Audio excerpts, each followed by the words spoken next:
नमस्कार, सत श्री अकाल। मैं हाँ कंवर संधू। अज के शो की ओवरव्यू च तुहाडा स्वागत। अज मैं 3 ताज़े मसलों का विश्लेषण करूँगा। पहलों गल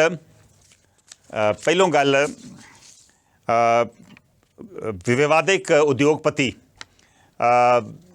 गौतम अडानी की उन्हां दीयां कंपनियां बारे हिडनबर्ग की रिपोर्ट आने के बाद भारतीय संसद च जबरदस्त हंगामा होया। हाली भी हंगामा जारी है।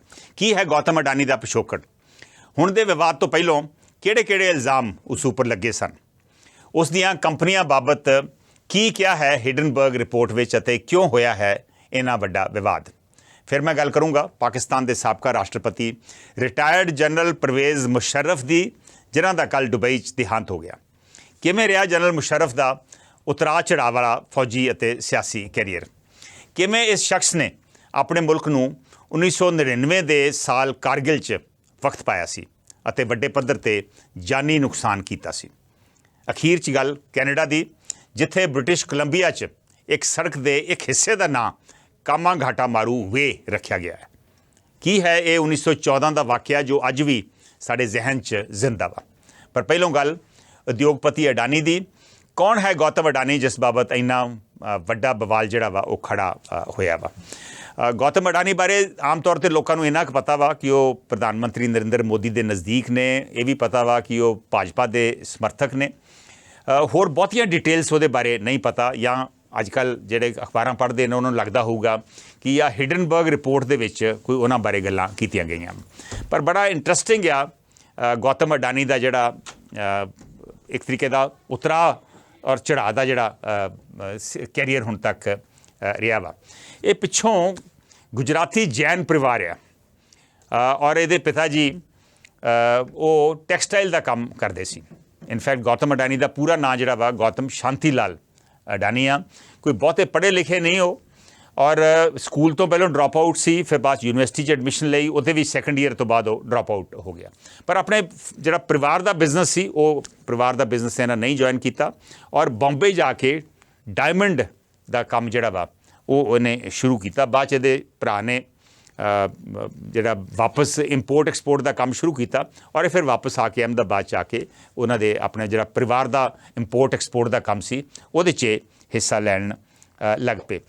कई तरीक़ों का इन्होंने इंपोर्ट एक्सपोर्ट का काम किया, मैटल्स का, टैक्सटाइल्स का, एग्रो प्रोडक्ट्स का। लेकिन असली जिहड़ा जिन्हों आप कह सकते हैं भी चढ़ा जिहड़ा वा ये होया 1995 दे विच जदों इन्हां ने परिवार ने मुंद्रा पोर्ट जिहड़ा वा वो स्थापित किया। ਜਦੋਂ ਇਹ पोर्ट का काम करन लगे 1995 ਚ, ਉਸ ਤੋਂ ਬਾਅਦ ਇਹਨਾਂ ਦਾ ਚੜ੍ਹਾਅ ਹੋਇਆ और ये प्राइवेट सैक्टर का सब तो ਵੱਡਾ प्राइवेट पोर्ट आ। दसदे आ कि ऑलमोस्ट 200 या 210 मिलियन टन की कार्गो ये जिहड़ा पोर्ट आ मुंद्रा पोर्ट हैंडल कर सकता।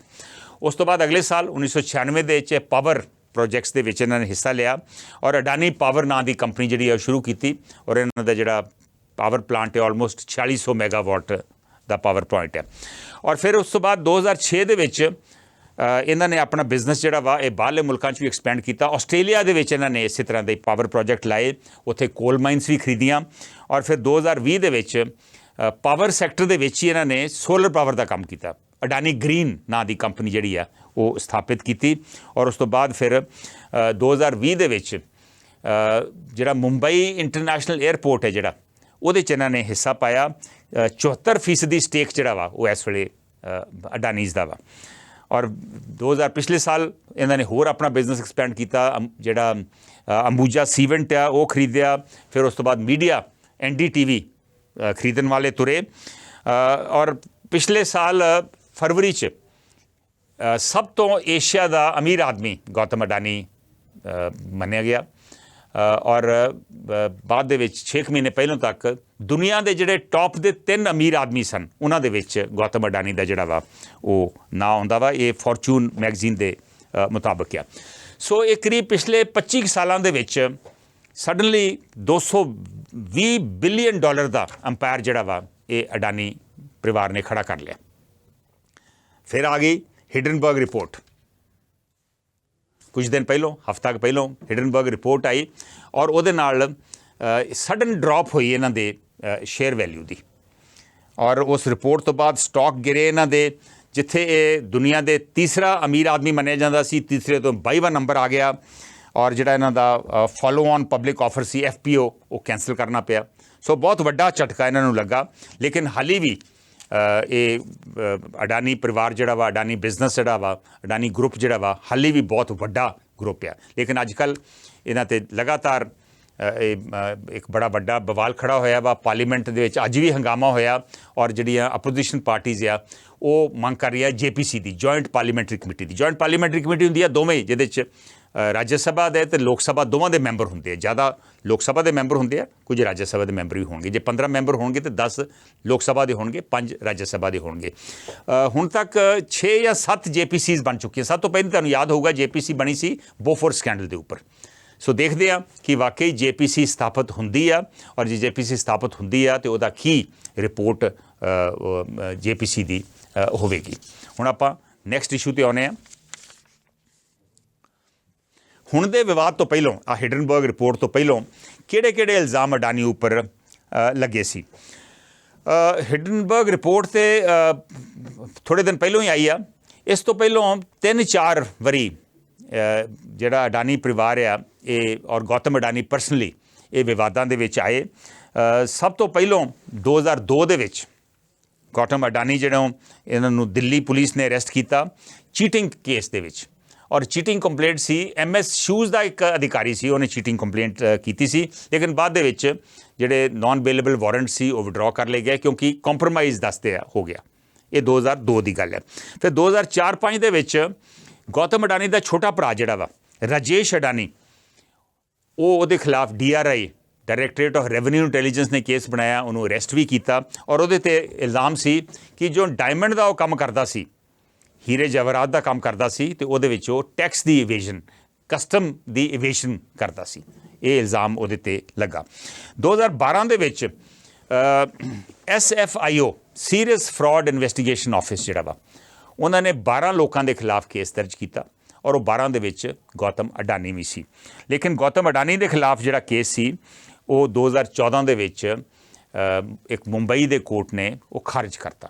ਲੇਕਿਨ ਬਾਅਦ ਜਦੋਂ ਕੇਸ ਸੈਸ਼ਨ ਕੋਰਟ ਦੇ ਕੋਲ ਆਇਆ ਅਪੀਲ ਦੇ ਵਿੱਚ, ਉਹਨਾਂ ਨੇ ਫਿਰ ਜਿਹੜਾ ਪਹਿਲਾ ਆਰਡਰ ਸੀ ਉਹਨੂੰ ਰਿਵਰਸ ਕਰਤਾ ਔਰ ਜਿਹੜੀ ਰਾਹਤ ਪਹਿਲੋਂ ਮਿਲੀ ਸੀ ਉਹ ਰਾਹਤ ਜਿਹੜੀ ਸੀ ਉਹ ਖਤਮ ਕਰਤੀ।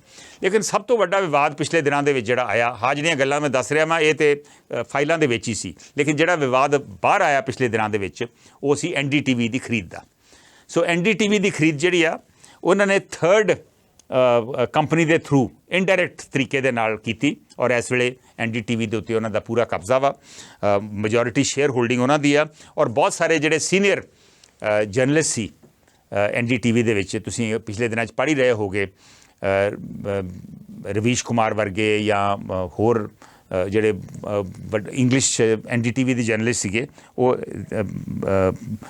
ਉਸ ਆਰਗੇਨਾਈਜੇਸ਼ਨ ਨੂੰ ਹੁਣ ਛੱਡ ਗਿਆ ਕਿ ਉਹਨਾਂ ਨੂੰ ਲੱਗਦਾ ਵਾ ਕਿ ਜਿਹੋ ਜਿਹੀ ਇੰਡੀਪੈਂਡੈਂਸ, ਜਿਹੋ ਜਿਹੀ ਸੁਤੰਤਰਤਾ ਪਹਿਲਾਂ ਸੀ ਉਹ ਸ਼ਾਇਦ ਹੁਣ ਨਹੀਂ ਹੋਊਗੀ। ਔਰ ਹੁਣ ਵਿਵਾਦ ਵੀ ਇਹੋ ਹੀ ਆ ਵੀ ਇੱਕ NDTV ਇਹੋ ਜਿਹੀ ਆਰਗੇਨਾਈਜੇਸ਼ਨ ਸੀ ਜਿਹੜਾ ਬੜਾ ਵਧੀਆ ਕੰਮ ਕਰ ਰਹੀ ਸੀ, ਬੜੀ ਸੁਤੰਤਰ ਤਰੀਕੇ ਨਾਲ ਚੱਲ ਰਹੀ ਸੀ, ਜਿੱਥੇ ਬਣਦਾ ਸੀ ਉੱਥੇ ਸਰਕਾਰ ਦੀ ਆਲੋਚਨਾ ਵੀ ਕਰਦੇ ਸੀ, ਗੋਦੀ ਮੀਡੀਆ ਤੋਂ ਹਟ ਕੇ ਸੀ NDTV। ਹੁਣ ਲੱਗਦਾ ਵਾ ਕਿ NDTV ਵੀ ਬਾਕੀ ਬੋਲੀ ਉਹੀ ਬੋਲੂਗਾ ਜਿਹੜੀ ਬਾਕੀ ਗੋਦੀ ਮੀਡੀਆ ਬੋਲਦਾ ਵਾ।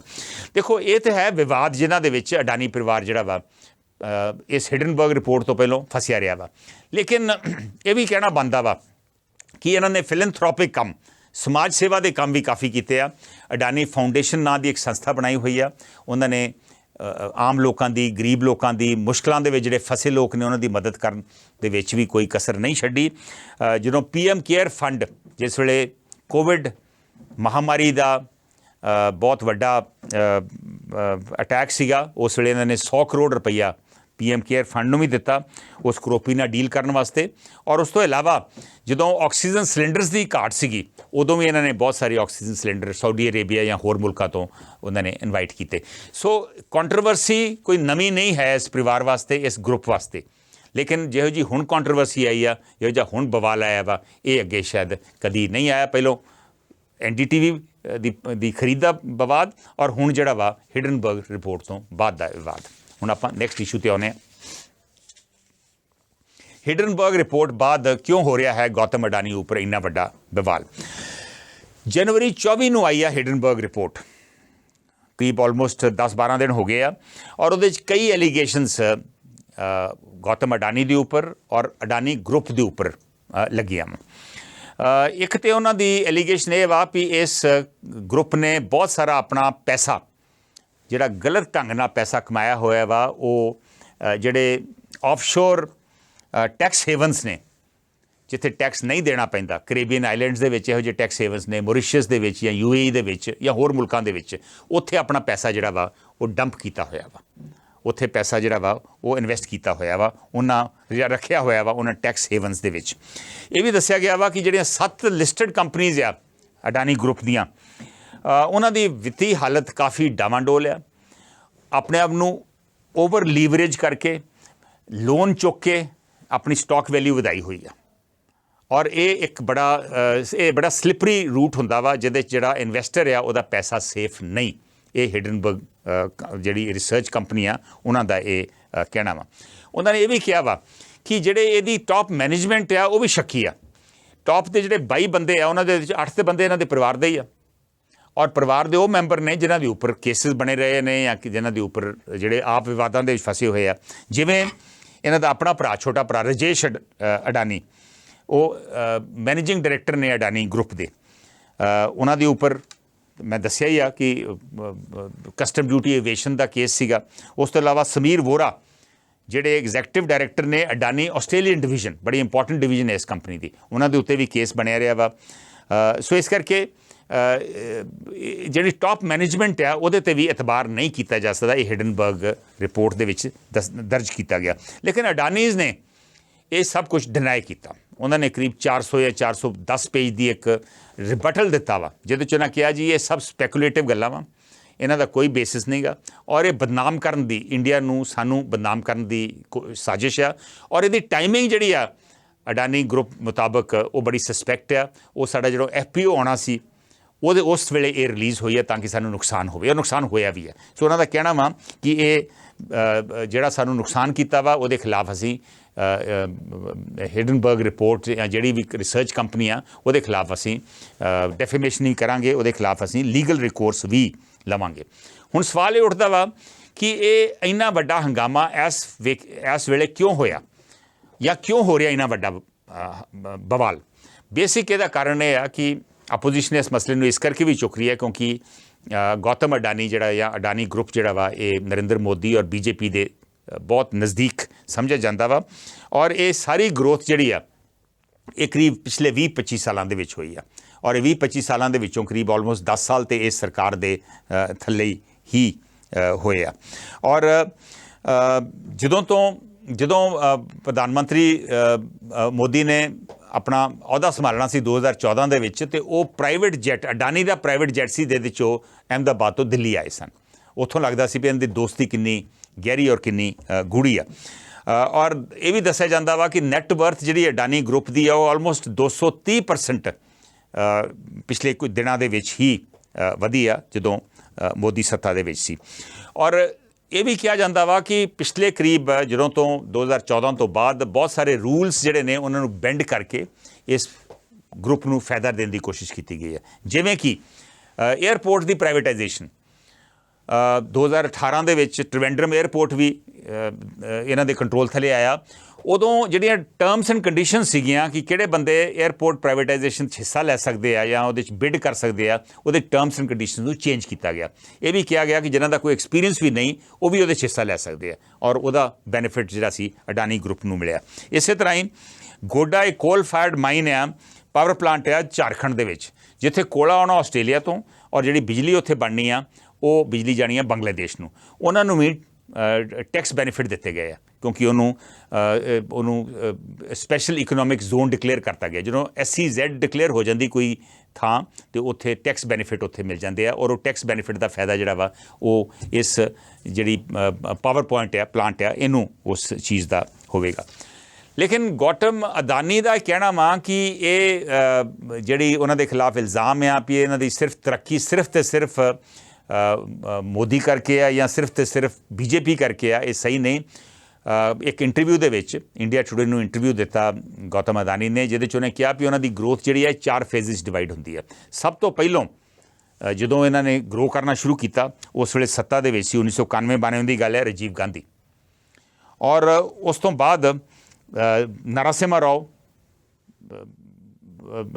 1900 ਜਦੋਂ ਰਾਜੀਵ ਗਾਂਧੀ ਸਨ 1984-85 ਤੋਂ ਬਾਅਦ ਉਦੋਂ ਇਹਨਾਂ ਨੇ ਗਰੋ ਕਰਨਾ ਸ਼ੁਰੂ ਕੀਤਾ। ਫਿਰ ਦੂਜਾ ਫੇਜ਼ ਆਇਆ 1991 ਦੇ ਜਦੋਂ ਨਰਸਿਮਹਾ ਰਾਓ ਸੀ। ਫਿਰ ਤੀਸਰਾ ਫੇਜ਼ ਆਇਆ ਜਦੋਂ ਡਾਕਟਰ ਮਨਮੋਹਨ ਸਿੰਘ ਸੀ। ਸਿਰਫ ਚੌਥੇ ਫੇਜ਼ ਦੇ ਵਿੱਚ ਜਿਹੜੀ ਗਰੋਥ ਹੈ ਉਹ ਮੋਦੀ ਥੱਲੇ ਆ। ਸੋ ਉਹ ਕਹਿੰਦੇ ਨੇ ਕਿ ਉਹਨਾਂ ਦੀ ਗਰੋਥ ਜਿਹੜੀ ਆ ਉਹ ਕਾਂਗਰਸ ਦੇ ਰਜੀਮ ਹੇਠ ਵੀ ਹੋਈ ਆ। ਇਹ ਉਹਨਾਂ ਦਾ ਕਹਿਣਾ ਵਾ। ਹੁਣ ਇਹਦੇ 'ਚ ਕੀ ਸੱਚ ਆ ਕੀ ਝੂਠ ਆ ਇਹ ਤਾਂ ਖੈਰ ਜਦੋਂ JPC ਬਣੂਗੀ ਜੇ ਜੁਆਇੰਟ ਪਾਰਲੀਮੈਂਟਰੀ ਕਮੇਟੀ ਬਣਦੀ ਆ ਉਹਦੀ ਰਿਪੋਰਟ ਦੇ ਵਿੱਚ ਹੀ ਕਲੀਅਰ ਹੋਊਗਾ। ਹੁਣ ਦੇਖਦੇ ਹਾਂ ਕਿ JPC ਬਣਦੀ ਆ ਕਿ ਨਹੀਂ ਔਰ JPC ਫਾਈਨਲੀ ਕੀ ਰਿਪੋਰਟ ਦੇਵੇਗੀ। ਹੁਣ ਆਪਾਂ ਗੌਤਮ ਅਡਾਨੀ ਤੋਂ ਹਟ ਕੇ ਇੱਕ ਹੋਰ ਮਸਲੇ ਉੱਪਰ ਗੱਲਬਾਤ ਕਰਾਂਗੇ। ਉਹ ਮਸਲਾ ਹੈ ਪਾਕਿਸਤਾਨ ਦਾ, ਜਿੱਥੇ ਜਨਰਲ ਪਰਵੇਜ਼ ਮੁਸ਼ਰਫ ਜਿਹੜੇ ਉੱਥੋਂ ਦੇ ਰਾਸ਼ਟਰਪਤੀ ਰਹੇ ਨੇ ਉਹਨਾਂ ਦਾ ਦੇਹਾਂਤ ਹੋ ਗਿਆ। ਉਹਨਾਂ ਦਾ ਕਿਹੋ ਜਿਹਾ ਰਿਹਾ ਫੌਜੀ ਅਤੇ ਸਿਆਸੀ ਕੈਰੀਅਰ, ਇਹਦੇ ਬਾਰੇ ਆਪਾਂ ਗੱਲ ਕਰਾਂਗੇ। ਜਨਰਲ ਪਰਵੇਜ਼ ਮੁਸ਼ਰਫ ਮੇਰਾ ਖਿਆਲ ਕੋਈ ਸਾਰਿਆਂ ਨੂੰ ਉਹਨਾਂ ਦਾ ਨਾਂ ਆਪਾਂ ਸਾਰਿਆਂ ਨੇ ਸੁਣਿਆ ਹੀ ਆ। ਆਲਮੋਸਟ 8-8.5 ਸਾਲ ਉਹ ਰਾਸ਼ਟਰਪਤੀ ਰਹੇ ਪਾਕਿਸਤਾਨ ਦੇ। ਉਸ ਤੋਂ ਪਹਿਲਾਂ ਆਰਮੀ ਚੀਫ ਸਨ, ਕਾਰਗਿਲ ਵੇਲੇ ਵੀ ਆਰਮੀ ਚੀਫ ਸਨ। ਪਰ ਇੰਟਰਸਟਿੰਗ ਗੱਲ ਇਹ ਆ ਕਿ ਉਹਨਾਂ ਦਾ ਜਨਮ ਜਿਹੜਾ ਵਾ ਇੰਡੀਆ 'ਚ ਹੋਇਆ ਸੀ 1943 ਦੇ ਵਿੱਚ। ਦਰਿਆਗੰਜ ਏਰੀਏ ਦੇ ਵਿੱਚ ਉਹਨਾਂ ਦਾ ਘਰ ਹੁੰਦਾ ਸੀ। ਇੱਥੇ ਉਹਨਾਂ ਦਾ ਜਨਮ ਹੋਇਆ ਔਰ 1947 ਦੇ ਵਿੱਚ ਜਦੋਂ 3-4 ਸਾਲ ਦੀ ਉਮਰ ਸੀਗੀ ਉਦੋਂ ਪਾਰਟੀਸ਼ਨ ਵੇਲੇ ਉਹ ਪਾਕਿਸਤਾਨ ਦੇ ਵਿੱਚ ਪਰਿਵਾਰ ਚਲਾ ਗਿਆ। ਪਾਕਿਸਤਾਨ ਦੇ ਵਿੱਚ ਵੀ ਬਹੁਤੀ ਦੇਰ ਉਹ ਨਹੀਂ ਰਹੇ। ਟਰਕੀ ਦੇ ਵਿੱਚ ਇਹਨਾਂ ਦੇ ਫਾਦਰ ਜਿਹੜੇ ਸੀ ਉਹਨਾਂ ਨੂੰ ਨੌਕਰੀ ਮਿਲ ਗਈ ਔਰ ਉਹ ਟਰਕੀ ਦੇ ਵਿੱਚ ਬੱਚੇ ਵੀ ਪਰਿਵਾਰ ਵੀ ਉੱਥੇ ਚਲਾ ਗਿਆ। ਬਾਅਦ ਦੇ ਵਿੱਚ 1961 ਦੇ ਵਿੱਚ ਇਹਨਾਂ ਨੇ ਉੱਥੋਂ ਦੀ ਜਿਹੜੀ ਮਿਲਟਰੀ ਅਕੈਡਮੀ ਉਹ ਜੁਆਇਨ ਕੀਤੀ ਔਰ 1964 ਦੇ ਵਿੱਚ ਇਹਨਾਂ ਦਾ ਕਮਿਸ਼ਨ ਇਹਨਾਂ ਨੂੰ ਮਿਲਿਆ ਜਨਰਲ ਪਰਵੇਜ਼ ਮੁਸ਼ਰਫ ਨੂੰ ਆਰਟਿਲਰੀ ਰੈਜੀਮੈਂਟ ਦੇ ਵਿੱਚ। ਔਰ 1965 ਦੀ ਲੜਾਈ ਸੀ ਉਦੋਂ as a young officer Khemkaran sector ਦੇ ਵਿੱਚ ਤਾਇਨਾਤ ਸਨ। 1971 ਦੀ ਲੜਾਈ ਵੇਲੇ ਇਹ ਉਦੋਂ ਸਪੈਸ਼ਲ ਸਰਵਿਸਿਜ਼ ਗਰੁੱਪ ਦੇ ਵਿੱਚ ਕਮਾਂਡੋ ਯੂਨਿਟ ਦੇ ਵਿੱਚ ਪੋਸਟਡ ਸਨ। ਬਹੁਤਾ ਹਿੱਸਾ ਤਾਂ ਨਹੀਂ ਲੈ ਸਕੇ ਕਿਉਂਕਿ ਜਦੋਂ ਤੱਕ ਇਹਨਾਂ ਦੀ ਯੂਨਿਟ ਗਈ ਉਦੋਂ ਤੱਕ 1971 ਦੀ ਬੰਗਲਾਦੇਸ਼ ਦੀ ਲੜਾਈ ਜਿਹੜੀ ਸੀ ਉਹ ਖਤਮ ਹੋ ਚੁੱਕੀ ਸੀ। ਲੇਕਿਨ ਪਹਿਲੀ ਵਾਰੀ ਪਰਵੇਜ਼ ਮੁਸ਼ਰਫ ਚਰਚਾ ਦੇ ਵਿੱਚ ਉਸ ਵੇਲੇ ਆਏ ਜਦੋਂ ਇਹਨਾਂ ਨੇ ਸਿਆਚਨ ਦੇ ਵਿੱਚ 1987 'ਚ ਬ੍ਰਿਗੇਡ ਕਮਾਂਡ ਕੀਤੀ। ਉੱਥੇ ਇੱਕ ਪੋਸਟ ਸੀਗੀ ਕੈਦ ਪੋਸਟ। ਉਹ ਕੈਦ ਪੋਸਟ ਨੂੰ ਇੰਡੀਆ ਨੇ ਅਟੈਕ ਕਰਕੇ ਕੈਪਚਰ ਕੀਤਾ। ਉਹਦਾ ਨਾਂ ਰੱਖਿਆ ਬਾਣਾ ਪੋਸਟ ਆਪਣੇ ਬਾਣਾ ਸਿੰਘ ਦੇ ਨਾਂ ਦੇ ਉੱਤੇ, ਜਿਹੜੇ ਜੰਮੂ ਦੇ ਰਹਿਣ ਵਾਲੇ ਮਸ਼ਹੂਰ ਆਪਣੇ ਜਵਾਨ ਨੇ, ਡੈਕੋਰੇਟਡ ਸੋਲਜਰ ਨੇ। ਔਰ ਉਸ ਵੇਲੇ ਪਾਕਿਸਤਾਨ ਆਰਮੀ ਦਾ ਉਸ ਅਟੈਕ ਦੇ ਵਿੱਚ ਬਹੁਤ ਜ਼ਿਆਦਾ ਨੁਕਸਾਨ ਹੋਇਆ। ਦੱਸਦੇ ਆ ਕਿ ਸ਼ਾਇਦ ਉਸ ਵੇਲੇ ਪਰਵੇਜ਼ ਮੁਸ਼ਰਫ ਨੇ ਇਹ ਠਾਣ ਲਿਆ ਵੀ ਇਹ ਜਿਹੜਾ ਸਿਆਚਨ ਦਾ ਬਦਲਾ ਕਦੀ ਨਾ ਕਦੀ ਜ਼ਰੂਰ ਲਊਂਗਾ। ਔਰ ਬਾਅਦ ਦੇ ਵਿੱਚ ਜਦੋਂ ਆਰਮੀ ਚੀਫ ਉਹਨਾਂ ਨੂੰ ਬਣਾਇਆ ਗਿਆ 1998 ਦੇ ਵਿੱਚ। ਇੰਟਰਸਟਿੰਗ ਗੱਲ ਹੈ ਕਿ ਨਵਾਜ਼ ਸ਼ਰੀਫ ਨੇ ਹੀ ਇਹਨਾਂ ਨੂੰ ਆਰਮੀ ਚੀਫ ਬਣਾਇਆ ਔਰ ਬਾਅਦ ਦੇ ਵਿੱਚ ਕਾਰਗਿਲ ਵੇਲੇ ਆਪਸ ਦੇ ਵਿੱਚ ਇਹਨਾਂ ਦੀ ਅਣਬਣ ਹੋ ਗਈ ਔਰ ਕਾਰਗਿਲ ਦੀ ਲੜਾਈ ਤੋਂ ਬਾਅਦ ਨਵਾਜ਼ ਸ਼ਰੀਫ ਨੂੰ ਹਟਾ ਕੇ ਇਹਨਾਂ ਨੇ ਸੱਤਾ ਆਪ ਸੰਭਾਲ ਲਈ। ਪਰ ਉਹਦੇ 'ਚ ਨਵਾਜ਼ ਸ਼ਰੀਫ ਨੇ ਵੀ ਕੋਸ਼ਿਸ਼ ਕੀਤੀ ਜਦੋਂ ਇਹ ਬਾਹਰ ਕੋਲੰਬੋ ਗਏ ਹੋਏ ਸਨ ਕਿ ਜਦੋਂ ਵਾਪਸ ਆਉਂਦੇ ਇਹਨਾਂ ਦੇ ਜਹਾਜ਼ ਲੈਂਡ ਨਾ ਕਰਨ ਦਿੱਤਾ। ਲੇਕਿਨ ਕਿਉਂਕਿ ਆਰਮੀ ਚੀਫ ਸੀ, ਫੌਜ ਇਹਨਾਂ ਦੇ ਨਾਲ ਸੀ, ਜਹਾਜ਼ ਉੱਥੇ ਲੈਂਡ ਕੀਤਾ। ਇਹ ਵਾਪਸ ਆਏ ਰਾਵਲਪਿੰਡੀ ਔਰ ਇਸਲਾਮਾਬਾਦ ਔਰ ਫਿਰ ਇਹਨਾਂ ਨੇ ਸੱਤਾ ਸੰਭਾਲ ਲਈ। ਉਸ ਤੋਂ ਬਾਅਦ 8 ਸਾਲ ਇਹ ਸੱਤਾ 'ਚ ਰਹੇ। US ਦੇ ਨਾਲ ਜਿਹੜੀ US ਦੀ ਵਾਰ ਸੀ ਅਗੇਂਸਟ ਤਾਲਿਬਾਨ ਅਫਗਾਨਿਸਤਾਨ ਦੇ ਵਿੱਚ, ਉਹਦੇ 'ਚ ਇਹਨਾਂ ਨੇ ਬਹੁਤ ਵੱਡਾ ਮਦਦ ਕੀਤੀ ਉਹਨਾਂ ਦੀ। ਪਹਿਲੋਂ ਇਕੋਨਮੀ ਵੀ ਇੰਪਰੂਵ ਹੋਈ ਉੱਥੇ, ਲੇਕਿਨ ਹੌਲੀ ਹੌਲੀ ਲੋਕੀ ਇਹਦੇ ਖਿਲਾਫ ਹੋ ਗਏ ਔਰ ਬਾਅਦ ਦੇ ਵਿੱਚ 2008 ਦੇ ਵਿੱਚ ਇਹਨਾਂ ਨੂੰ ਸੱਤਾ 'ਚੋਂ ਹਟਣਾ ਪਿਆ। ਇੰਡੀਆ ਦੇ ਵਿੱਚ 2-3 ਵਾਰੀ ਆਏ ਹੋਏ ਆ। 2001 ਦੇ ਵਿੱਚ ਆਗਰਾ ਸਮਿਟ ਲਈ ਆਏ, ਫਿਰ ਇੱਕ ਵਾਰੀ ਕ੍ਰਿਕਟ ਮੈਚ ਵੇਖਣ ਆਏ, ਇੱਕ ਵਾਰੀ ਸੱਤਾ ਤੋਂ ਬਾਅਦ ਜਦੋਂ ਹੋਏ ਉਦੋਂ ਵੀ ਇੰਡੀਆ ਦੇ ਵਿੱਚ ਆਏ। ਕਾਫੀ ਵਿਵਾਦਕ ਸ਼ਖਸ ਨੇ। ਪਾਕਿਸਤਾਨ ਦੇ ਵਿੱਚ ਵੀ ਕਾਫੀ ਵਿਵਾਦ ਆ ਕਿ ਉਹ ਪਾਕਿਸਤਾਨ ਦੇ ਹੱਕ ਦੇ ਵਿੱਚ ਸਨ, ਹੱਕ ਦੇ ਕੰਮ ਕੀਤੇ ਜਾਂ ਪਾਕਿਸਤਾਨ ਦੇ ਖਿਲਾਫ ਕੰਮ ਕੀਤੇ। ਇੰਡੀਆ ਦੇ ਵਿੱਚ ਵੀ ਬਹੁਤ ਵੱਡਾ ਵਿਵਾਦ ਆ। ਸ਼ਸ਼ੀ ਥਰੂਰ ਨੇ ਪਿੱਛੇ ਜੇ ਕਹਿ ਦਿੱਤਾ ਕਿ ਇਹਨਾਂ ਨੇ 2002 ਤੋਂ ਲੈ ਕੇ 2007 ਦੇ ਵਿੱਚ ਬਹੁਤ ਅਮਨ ਸ਼ਾਂਤੀ ਦੀ ਕੋਸ਼ਿਸ਼ ਕੀਤੀ, ਜਿਹਦੇ ਉੱਪਰ BJP ਵਾਲੇ ਜਿਹੜੇ ਨੇ ਸ਼ਸ਼ੀ ਥਰੂਰ ਦੀ ਸਟੇਟਮੈਂਟ ਦੇ ਉੱਪਰ ਉਹ ਵੀ ਕਾਫੀ ਗਰਮ ਹੋ ਗਏ।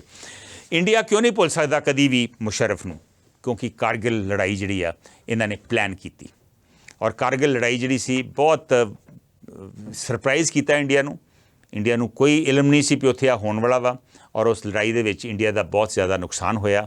ਆਲਮੋਸਟ ਕਰੀਬ 550 ਜਵਾਨ ਸਾਡੇ ਸ਼ਹੀਦ ਹੋਏ ਆਲਮੋਸਟ 1400 ਲੋਕ ਜ਼ਖਮੀ ਹੋਏ ਔਰ ਕੋਸ਼ਿਸ਼ ਇਹ ਸੀ ਵੀ ਸ਼੍ਰੀਨਗਰ ਲੇਹ ਦਾ ਜਿਹੜਾ ਰੂਟ ਹੈ ਉਹਨੂੰ ਬਲੌਕ ਕੀਤਾ ਜਾਵੇ।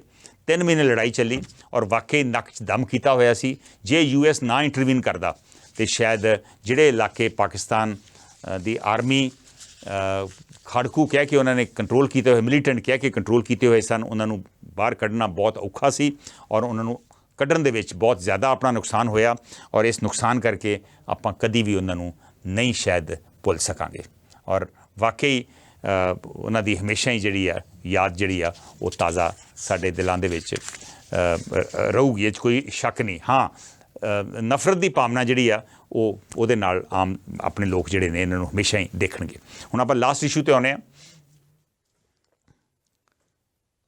ਕੀ ਸੀ 1914 ਦਾ ਕਾਮਾਘਾਟੂ ਮਾਰੂ ਦਾ ਹਾਦਸਾ ਜੋ ਹਮੇਸ਼ਾ ਯਾਦ ਰਹੂਗਾ? ਮੈਂ ਜਾਂਦੇ 2 ਮਿੰਟ ਰਹਿ ਗਏ, ਮੈਂ ਇਹਦੇ ਬਾਰੇ ਜ਼ਰੂਰ ਗੱਲ ਕਰਨੀ ਚਾਹੁੰਦਾ ਵਾਂ। ਐਬਟਸਫੋਰਡ ਇੱਕ ਜਗ੍ਹਾ ਵਾ ਬ੍ਰਿਟਿਸ਼ ਕੋਲੰਬੀਆ ਦੇ ਵਿੱਚ, ਕੈਨੇਡਾ ਦੇ ਵਿੱਚ, ਜਿੱਥੇ ਇੱਕ ਸੜਕ ਦਾ ਨਾਂ ਜਿਹੜਾ ਵਾ ਉਹਨੂੰ ਕਾਮਾਘਾਟਾ ਮਾਰੂ ਵੇ ਰੱਖਣ ਲੱਗੇ ਆ।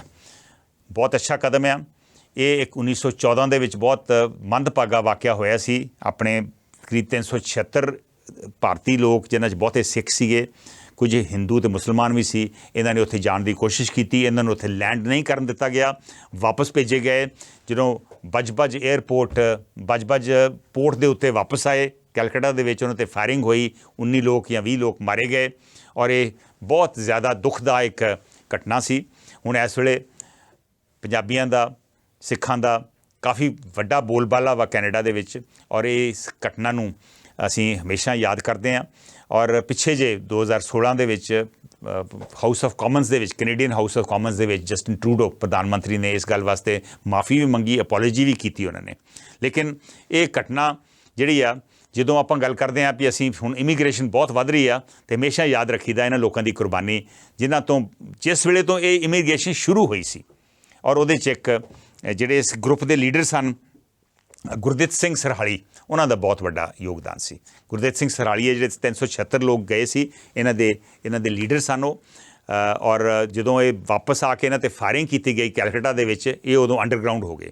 4-5 ਸਾਲ ਅੰਡਰਗਰਾਊਂਡ ਰਹੇ, ਬਾਅਦ ਦੇ ਵਿੱਚ ਇਹਨਾਂ ਨੇ ਸਰੈਂਡਰ ਕਰਤਾ ਔਰ ਪਾਰਟੀਸ਼ਨ ਤੋਂ ਬਾਅਦ ਵੀ ਇਹ ਜ਼ਿੰਦਾ ਸਨ ਔਰ 1954 ਦੇ ਵਿੱਚ ਇਹਨਾਂ ਦੀ ਮੌਤ ਹੋਈ ਆ। ਇਸ ਪਰਿਵਾਰ ਦੀ ਬਹੁਤ ਵੱਡੀ ਦੇਣ ਆ। ਔਰ ਹੁਣ ਸੁਣਿਆ ਵਾ ਕਿ ਇਹਨਾਂ ਦਾ ਇੱਕ ਮਟਰਨਲ ਗ੍ਰੈਂਡਸਨ ਜਿਹੜਾ ਵਾ ਤੇਜਪਾਲ ਸਿੰਘ ਸੰਧੂ, ਉਹ ਸ਼ਾਇਦ ਕੈਨੇਡਾ ਦੇ ਵਿੱਚ ਰਹਿੰਦਾ। ਮੈਂ ਤਾਂ ਕਦੀ ਮਿਲਿਆ ਨਹੀਂ, ਪਰ ਇਹੋ ਹੀ ਜਾਣਕਾਰੀ ਮੈਨੂੰ ਜ਼ਰੂਰ ਮਿਲੀ ਹੈ। ਸੋ ਇਹ ਜਿਹੜਾ ਕਾਮਾਘਾਟਾ ਮਾਰੂ ਵੇ, ਜਿਹੜਾ ਉਹਨਾਂ ਦੇ ਨਾਂ 'ਤੇ ਜਿਹੜਾ ਸੜਕ ਦਾ ਨਾਂ ਰੱਖਿਆ ਗਿਆ ਵਾ, ਇਹ ਬਹੁਤ ਸ਼ਲਾਘਾਯੋਗ ਕਦਮ ਆ। ਉੱਥੋਂ ਦੀ ਸਿਟੀ ਕੌਂਸਲ ਨੇ ਇਹ ਫੈਸਲਾ ਕੀਤਾ ਵਾ ਔਰ ਮੇਰਾ ਖਿਆਲ ਹੈ ਬਹੁਤ ਐਪਰੋਪਰੀਏਟ ਸ਼ਰਧਾਂਜਲੀ ਹੋਊਗੀ ਇਹ ਸਾਰੇ ਜਿਹੜੇ 376 ਲੋਕ ਸਨ, ਖਾਸ ਕਰਕੇ ਗੁਰਦਿੱਤ ਸਿੰਘ ਸਰਹਾਲੀ ਹੁਣੀ। ਇਹਨਾਂ ਸ਼ਬਦਾਂ ਦੇ ਨਾਲ ਮੈਂ ਹੁਣ ਤੁਹਾਡੇ ਤੋਂ ਲੈ ਰਿਹਾ ਮੈਂ ਇਜਾਜ਼ਤ। ਨਮਸਕਾਰ, ਸਤਿ ਸ਼੍ਰੀ ਅਕਾਲ, ਖੁਦਾ ਹਾਫਿਜ਼।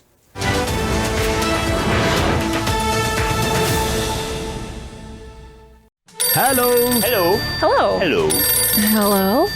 ਬਾਹਰ ਵਸਦੇ ਪੰਜਾਬੀਆਂ ਨੂੰ ਆਪਣਿਆਂ ਨਾਲ ਜੋੜਨ ਲਈ, ਵਤਨੋਂ ਪਾਰ ਵਸਦਿਆਂ ਨੂੰ ਆਪਣੀ ਮਿੱਟੀ ਦੀ ਝਲਕ ਦੇਣ ਲਈ, ਖਬਰ ਹੀ ਨਹੀਂ ਉਸ ਦੀ ਤਹਿ ਤੱਕ ਜਾ ਕੇ ਸੱਚਾਈ ਤੁਹਾਡੇ ਤੱਕ ਪਹੁੰਚਾਉਣ ਲਈ, ਤੁਹਾਡੀ ਆਵਾਜ਼ ਤੁਹਾਡੇ ਮੁੱਦਿਆਂ ਨੂੰ ਸਰਕਾਰਾਂ ਤੱਕ ਪਹੁੰਚਾਉਣ ਲਈ ਮੁੜ ਤੁਹਾਡੇ ਰੂਬਰੂ ਹੋਣ ਜਾ ਰਿਹਾ ਹੈ ਤੁਹਾਡਾ ਆਪਣਾ ਹੋਸਟ ਉੱਗੇ ਪੱਤਰਕਾਰ ਕੰਵਰ ਸੰਧੂ।